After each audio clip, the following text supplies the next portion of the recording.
pengangguran. Alasannya karena masalah angka pengangguran di Pandeglang masih tergolong tinggi, walaupun masih mengalami sedikit penurunan dari yang awalnya 9,5%, kini menjadi 8,9% di tahun 2024 sampai 2025, dengan total pengangguran mencapai 53.743 jiwa.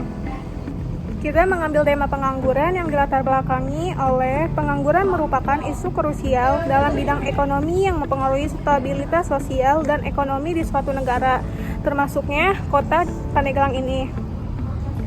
Menurut Badan Pusat Statistik, dalam indikator ketenagakerjaan, pengangguran adalah seseorang yang tidak bekerja namun sedang mencari pekerjaan atau ingin bekerja. Dalam kasus pengangguran di Pandeglang masih menjadi masalah serius yang mempengaruhi kesejahteraan masyarakat. Tahun 2024, tingkat pengangguran terbuka di Pandeglang berada di angka 8,09%, lebih rendah dari tahun 2023 yang mencapai 9,05%, bahkan tahun 2022 yang menyentuh angka 9,24%.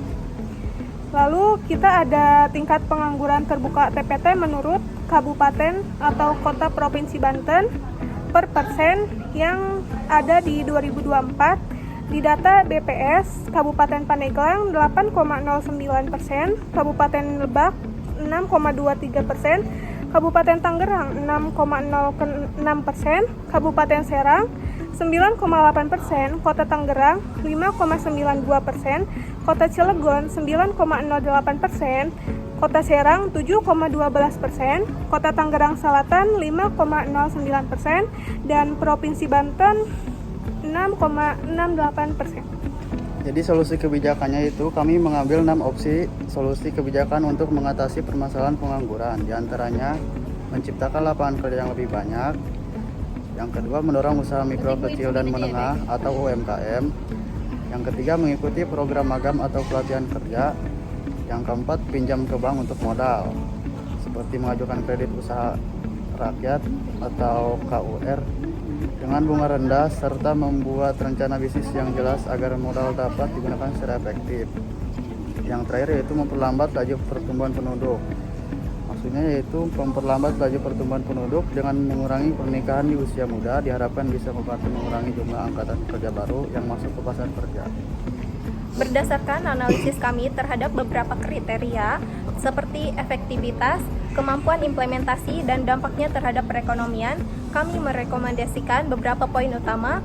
Yang pertama, poin A, membuka lapangan pekerjaan baru. Berdasarkan evaluasi kami, kebijakan ini mendapat nilai 11 dari beberapa kriteria yang kami tinjau. Dengan membuka lapangan pekerjaan baru, kami percaya bahwa dapat menyerap tenaga kerja yang ada dan mengurangi angka pengangguran. Lalu poin B, mendorong usaha mikro dan menengah. Hasil evaluasi kami menunjukkan bahwa kebijakan ini sangat efektif dan dalam mengurangi pengangguran karena dapat meningkatkan kesempatan kerja dan meningkatkan pendapatan masyarakat dengan nilai 15. Poin C, mengikuti program magang.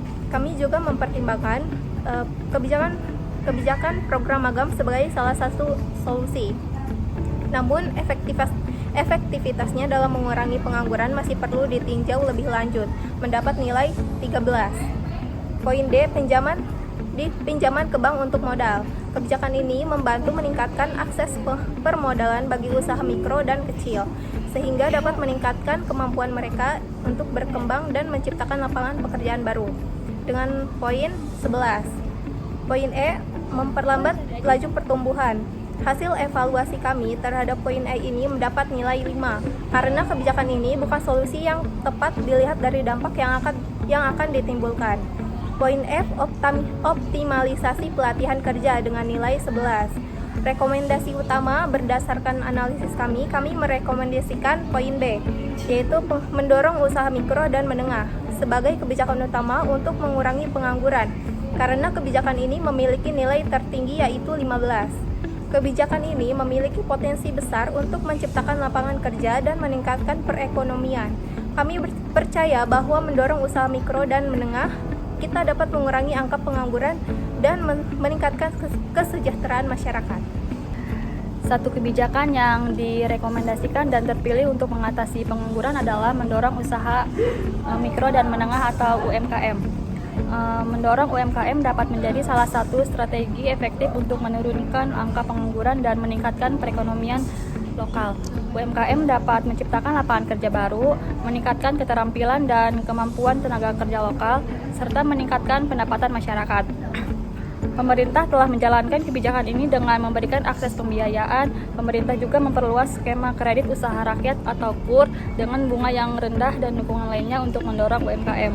Di sini juga ada dasar hukum kredit usaha rakyat. Yang pertama yaitu Keputusan Presiden nomor 14 tahun 2015. Yang kedua, Keputusan Presiden nomor 19 tahun 2015. Yang ketiga, Peraturan Menteri Koordinator Bidang Perekonomian nomor 8 tahun 2019 tentang pedoman pelaksanaan KUR. Yang keempat yaitu Peraturan Menteri Keuangan nomor 180 tahun 2017 tentang tata cara pembayaran subsidi biaya untuk KUR. 5. Peraturan Menteri Keuangan nomor 155 tahun 2018 tentang pedoman penggunaan sistem informasi kredit program. Yang keenam yaitu Keputusan Menteri Keuangan nomor 180 tahun 2018 tentang besaran subsidi bunga atau subsidi margin KUR. A few moments later. Pancene mung pengangguran durung ono penghasilan